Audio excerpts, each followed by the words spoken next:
man called Cecil Denmead and his fiancée drove past, and Cecil Denmead thought to himself, that's a very strange place to park.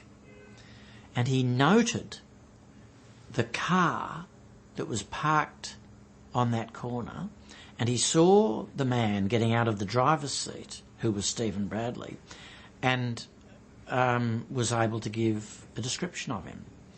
Now, when the kidnapping was announced to the public, literally later that day, Cecil Denmead immediately recalled the man in the car and was able to go to the police. Now, unluckily for Stephen Bradley, Cecil Denmead was a car aficionado who was able to describe not just the make, not just the model, not just the year, but the actual name of the colour of the paint of that car. It was an iridescent blue 1955 Ford Custom Line. And that was the first really important piece of information that the police got about the kidnapper. Now, we don't know exactly how Stephen Bradley enticed Graham Thorne to get into his car, but he did. He succeeded in getting him in. And there's a very strong suggestion that he enticed him by saying something like, my mother has asked me to pick you up and take you to school at Scots College. And of course Stephen Bradley knew his mother's name, knew his father's name, even knew his siblings' names. Having got him into the car, at some stage between that location in Bondi and the next location, which was near the Spit Bridge, on the way to Stephen Bradley's home at Clontarf, somewhere between Bondi and the Spit Bridge, Stephen Bradley converted what was a voluntary lift into a forced abduction.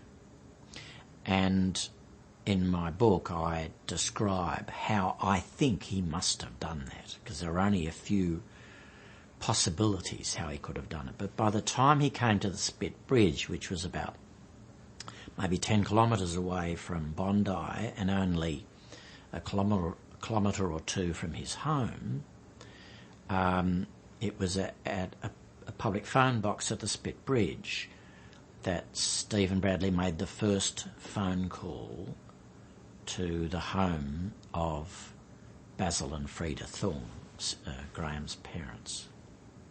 And you said, first up, he was an intelligent man. Did you ever look into why he parked his car like that? Was it panic or was it just confidence? It was not panic, because it was very carefully planned.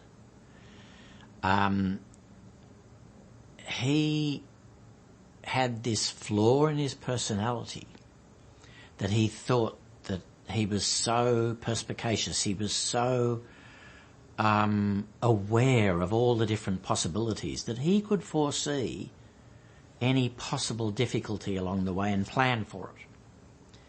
And it just never occurred to him that it was not a good idea to use his own car, never occurred to him that he should disguise himself, and he'd made another mistake, really another fatal mistake, some weeks earlier, 3 weeks earlier, when he was planning this kidnapping. Because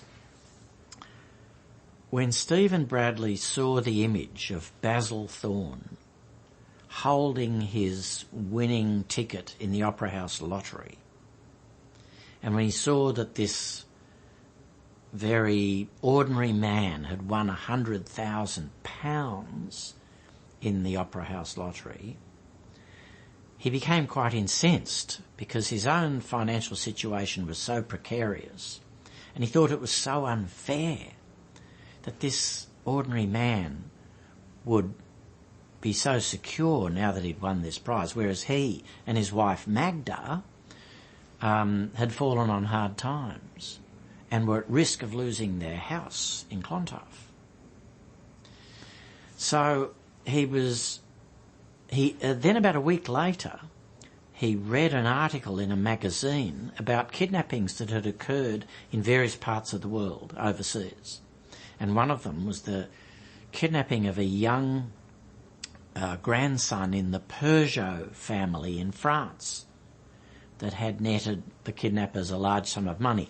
As at the date of the article in 1960, those kidnappers had not been found, had not been arrested. They later were.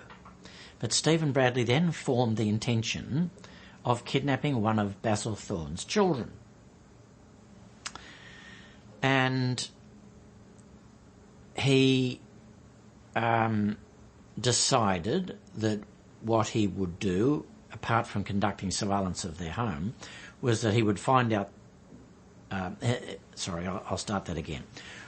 What Stephen Bradley decided, apart from conducting surveillance of their home from the park opposite, he decided that having abducted Graham Thorne, he would then contact the parents by phone.